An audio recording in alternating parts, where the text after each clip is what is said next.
Growing manhunt, federal authorities have joined the search for an Alabama murder suspect who vanished along with a female corrections officer. Tonight, there are new questions about whether that officer was involved in the escape.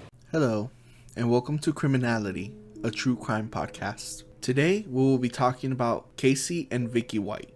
As stated in the intro segment, there's currently a manhunt for Casey and Vicky. But before we get to that, I want to talk about who these people are and why it's imperative that they are captured as soon as possible. Vicky White is, or at this point most likely was, an assistant director of corrections at the Lauderdale County Detention Center in Florence, Alabama. She had been with the department for 16 years and was by all accounts exemplary.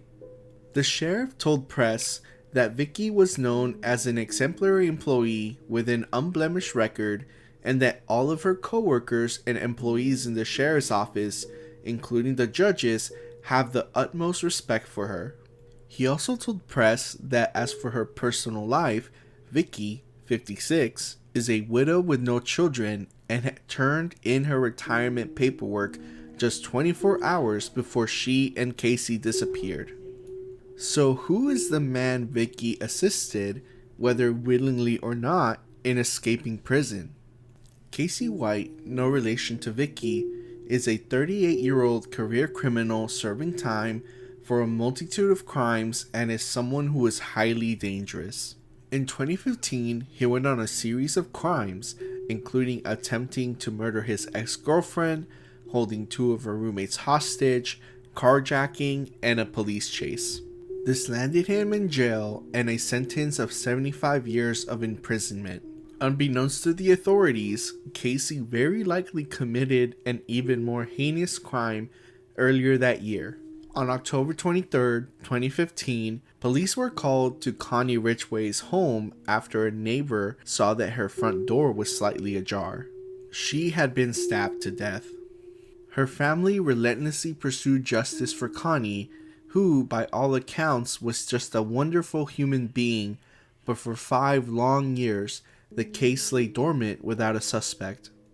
Then, authorities received a letter in June 2020 from Casey who said he wished to speak to a specific investigator, Lieutenant Brad Potts of the Lauderdale County Sheriff's Office, who traveled to meet Casey, at which point he confessed to killing Connie.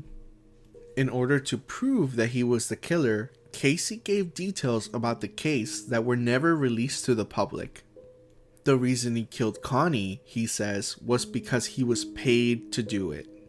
Casey did not come out with this information for free though. He had his motives for admitting to this crime. After he was in the penitentiary, he wrote me several times, one time telling me that he could solve a murder for Lauderdale County. In further correspondence, Blakely tells News 19 White was desperate for a transfer. It's my understanding, according to Casey, he'd been shanked a couple times while he was there in prison.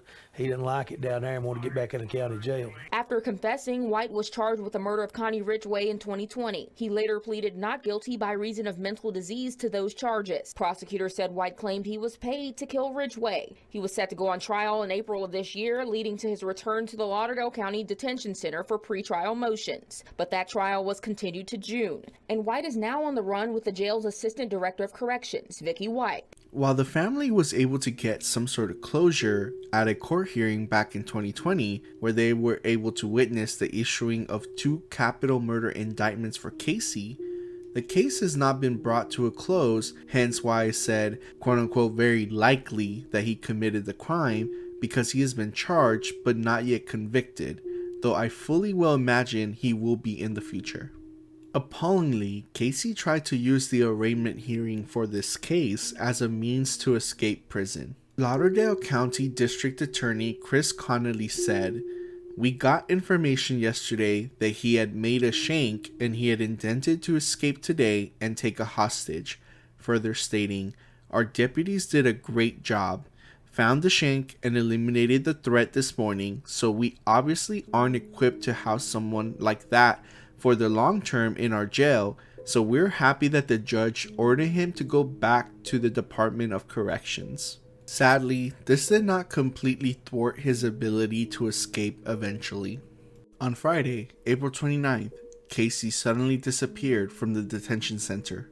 According to documents released by the sheriff's office, at 9:20 a.m., Vicky instructs a corrections deputy to prepare Casey White for transportation to the courthouse. The deputy then removes Casey from his jail cell and takes him to booking, where the deputy places him in handcuffs and shackles his legs. At 9:41 a.m., Vicky leaves the detention center with Casey in a patrol car for an inmate mental health evaluation. Prior to leaving, Vicky tells the booking officer that she is the only deputy available who is firearms certified and that she is dropping him off to other deputies at the courthouse. After that, she would be going to MedPlus, an urgent care center, because she was not feeling well. At 11:34 a.m., a police officer with the Florence Police Department, unaware of the situation at the time, spots the patrol vehicle in the parking lot near cars that are for sale. At 3:30 p.m., a booking officer reports to detention center administration that they have been trying to contact Vicky to check up on her, but that her phone is going directly to voicemail. The booking officer also notes that inmate Casey has not returned to the detention center with the other inmates. The administrator contacts the sheriff's office, and officers begin to search the courthouse to determine whether Casey is still in the building. Over the next several minutes, they determined that Casey was not in the courthouse and that he did not have a court appearance or evaluation schedule. Security footage shows that Vicky never arrived at the courthouse.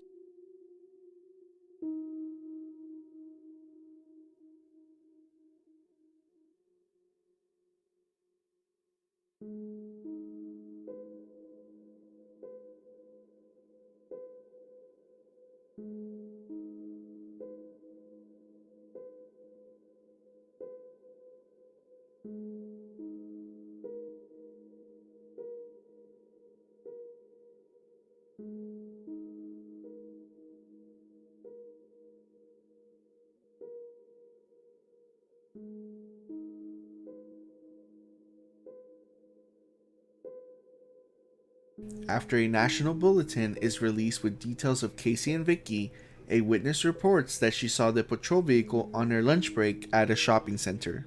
Deputies retrieve the patrol car but do not find any information on their whereabouts.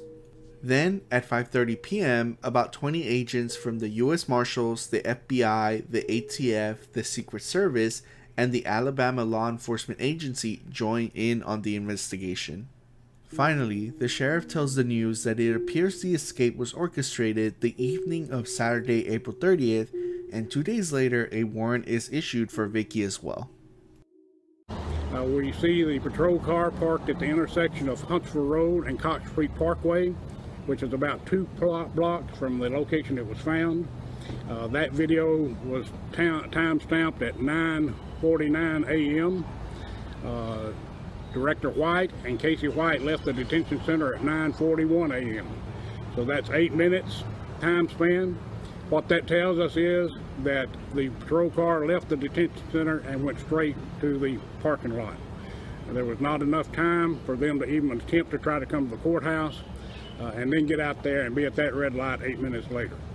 So the direction of travel was from the courthouse, from the detention center directly out Huntsville Road to Cox Creek and then to the Florence Square shopping parking lot. The other thing that I want to make you aware of today is that we have had a warrant issued for Director Vicky White. The charges are permitting or facilitating an escape in the first degree. It seems that while it is protocol for 2 officers to accompany any inmate when they are being transported, no one really raised an eyebrow when Vicky broke this protocol in taking Casey alone due to her position and long-standing reputation at the detention center. In either case, the sheriff warns that Vicky's life is certainly in danger whether or not she willingly helped Casey. And no one knows more how dangerous Casey is than Austin Williams, son of Connie Ridgway, so I will leave you with his words. Williams has a warning for everyone. Have someone like Casey, who's 6'6", 250 pounds, come into her apartment and stab her to death. That's the kind of person this is. This is the person you need to look out for. There you have it. Do you think Vicky helped Casey escape willingly? Do you think they will be found soon? Let me know in the comments below. And if you like this video, please like and subscribe.